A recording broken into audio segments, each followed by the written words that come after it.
किसान सम्मान निधि योजना की 19वीं किस्त का पैसा 24 फरवरी को ही ट्रांसफ़र हो चुका है और बहुत सारे किसानों के बैंक खाते में ये पैसा जो है आ भी चुका है। लेकिन बहुत सारे ऐसे किसान भाई हैं जिनको इस बार पेमेंट नहीं मिला है। जैसा कि नया रजिस्ट्रेशन जिन किसान भाइयों का हुआ है उन किसान भाइयों के बैंक खाते में अभी तक 2000 रुपये ये जमा नहीं हुए हैं।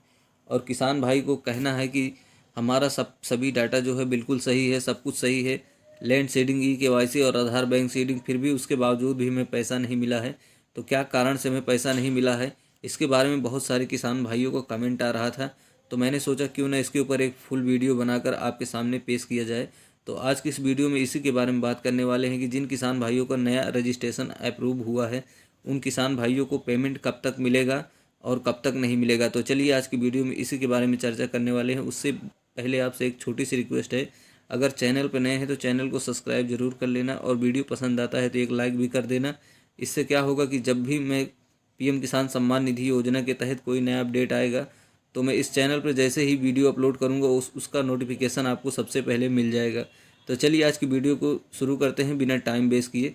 तो सबसे पहले किसान भाइयों का जब भी नया रजिस्ट्रेशन अप्रूव होता है वो क्या करते हैं, अपना रजिस्ट्रेशन नंबर निकालते हैं और पीएम किसान के ऑफिशियल वेबसाइट पर आकर यहाँ पर नाउ योर स्टेटस वाले ऑप्शन पर क्लिक करके सबसे पहले अपना स्टेटस ओपन करते हैं। तो यहाँ पर हम बिना टाइम वेस्ट किए एक स्टेटस ओपन करके आपको एग्जाम्पल के तौर पर समझाने की कोशिश करते हैं।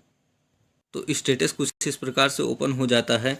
अभी यहाँ पीएम किसान सम्मान निधि योजना की वेबसाइट पर कुछ प्रॉब्लम चल रही है, बहुत दिनों से ये प्रॉब्लम चल रही है। जैसा कि किसानों के यहाँ पर अभी लेटेस्ट इंस्टॉलमेंट डिटेल में भी यहाँ पर अभी आपको लेवल दिख रहा है और यहाँ पर पेमेंट का भी कोई भी नामो निशान नहीं है कि कौन सा पेमेंट इस किसान को मिलने वाला है। तो जिन किसानों का नया रजिस्ट्रेशन होता है वो सबसे पहले क्या करना है, उनको यहाँ पर एलिजिबिलिटी स्टेटस अपना देखना है। यहाँ पर लैंड सीडिंग, ई-केवाईसी और आधार बैंक सीडिंग, ये तीनों चीज़ आपका यस होना चाहिए। हालांकि जब भी आपका नया रजिस्ट्रेशन होता है तो यहाँ पर आपका आधार बैंक अकाउंट सीडिंग जो होता है वो नो होकर आपका रजिस्ट्रेशन आता है। यानी कि जब भी आपका नया रजिस्ट्रेशन होगा तो यहाँ पर आप जब स्टेटस चेक करेंगे तो यहाँ पर आपको नो ही दिखेगा। तो इसका मतलब क्या होता है कि पीएम किसान सम्मान निधि में जब भी आपका अप्रूव्ड होता है तो पीएम किसान सम्मान निधि की वेबसाइट की तरफ से आपके इस जो डाटा है आपका, इसको जो है पीएफएमएस की वेबसाइट पर भेजा जाता है और वहाँ पर यह पता लगाया जाता है कि आपके बैंक खाते में डीबीटी चालू है कि नहीं।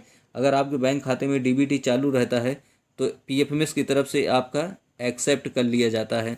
तो पीएफएमएस की वेबसाइट पर आपको जाके किस तरह से चेक करना है कि आपका स्टेटस जो है अपडेट हुआ है या नहीं हुआ है, उसके लिए हम आपको आगे चलिए बताते हैं।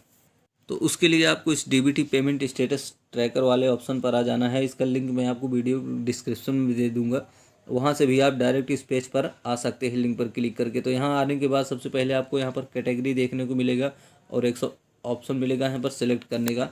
तो यहाँ पर इस पर सबसे पहले आपको सेलेक्ट कर लेना है पीएम किसान और उसके बाद यहाँ पर एक ऑप्शन और देखने को मिल जाएगा यहाँ पर बेनिफिशियरी वैलिडेशन का और एक पेमेंट का। तो अभी हमें यहाँ पर पेमेंट चेक करने पर तो नॉट रिकॉर्ड फाउंड आ रहा है। जिन किसानों का नया रजिस्ट्रेशन है, जिनको पेमेंट नहीं मिला है, उनको तो यहाँ पर नो रिकॉर्ड फाउंड दिखा रहा है।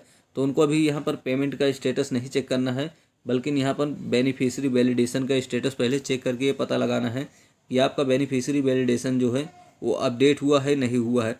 तो उसके लिए यहाँ पर इंटर एप्लीकेशन आईडी में आपको अपना रजिस्ट्रेशन नंबर डाल लेना है और उसके बाद यहाँ पर नीचे जो है यहाँ पर जो कैप्चा जैसा दिख रहा है इस बॉक्स में डाल लेना है। उसके बाद यहाँ पर सर्च वाले बटन पर आपको क्लिक कर देना है। सर्च वाले बटन पर जैसे ही क्लिक करेंगे स्टेटस आपके सामने कुछ इस प्रकार से ओपन हो जाएगा। अब यहाँ पर इस किसान का देख सकते हैं आप, अपडेट आ रहा है, यानी इस किसान का जो है अपडेट हो चुका है। हालांकि ये पुराना है तो अभी इस किसान को मैं एग्जांपल के तौर पर यहाँ पर स्टेटस ओपन करके दिखाया हूँ। लेकिन जिन किसान भाइयों का यहाँ पर अभी जैसे मान लीजिए 24 फरवरी को ये किस्त ट्रांसफ़र हुई है, तो अभी मान लीजिए जनवरी में आपका नया रजिस्ट्रेशन अप्रूव हुआ है, तो उसके लिए पीएफएमएस की गाइडलाइन ये कहती है कि अगर आपका पेमेंट मिलने का जो चांस रहता है, अगर आपका यहाँ पर डाटा जो है वो कम से कम 1 महीना पुराना होना चाहिए या उससे ज़्यादा नहीं।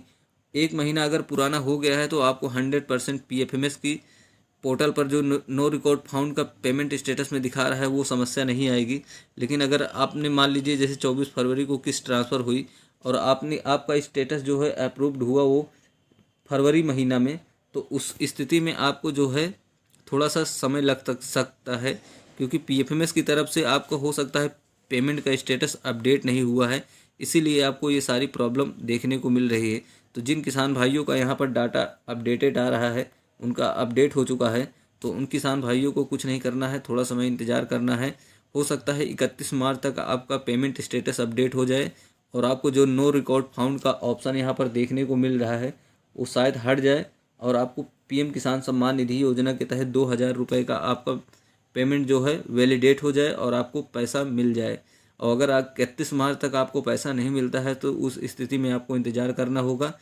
20वीं किस्त के समय पर जो भी आपकी पेमेंट नहीं मिली है वो पेमेंट आपको ज़रूर मिल जाएगी। 19वीं और 20वीं किस्त का दोनों पेमेंट जो है एक साथ आपको आपके बैंक खाते में ज़रूर मिलेगा। तो कहने का मतलब यही है कि अगर आपका नया रजिस्ट्रेशन है तो अभी अगर हाल ही में हुआ है तो पीएफएमएस की गाइडलाइन तो यही है कि मिनिमम कम से कम 1 महीना या मैक्सिमम 3 महीने का भी टाइम लग सकता है। अगर इससे पुराना है तो आपको पैसा ज़रूर मिलेगा। अगर नया रजिस्ट्रेशन है, नया बेनिफिशियरी बना है तो उसके लिए आपको थोड़ा समय का वेट करना होगा। आगे आने वाले समय में आपको एक साथ सारी पेमेंट मिल जाएगी।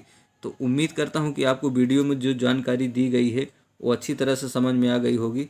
समझ में आ गई तो वीडियो को लाइक कर देना और चैनल पर नए हैं तो सब्सक्राइब कर लेना। और आपके मन में कोई सवाल या सुझाव है तो आप हमें कमेंट करके पूछ सकते हैं। मिलते हैं किसी और अपडेट के साथ में, तब तक के लिए बहुत बहुत धन्यवाद किसान भाइयों।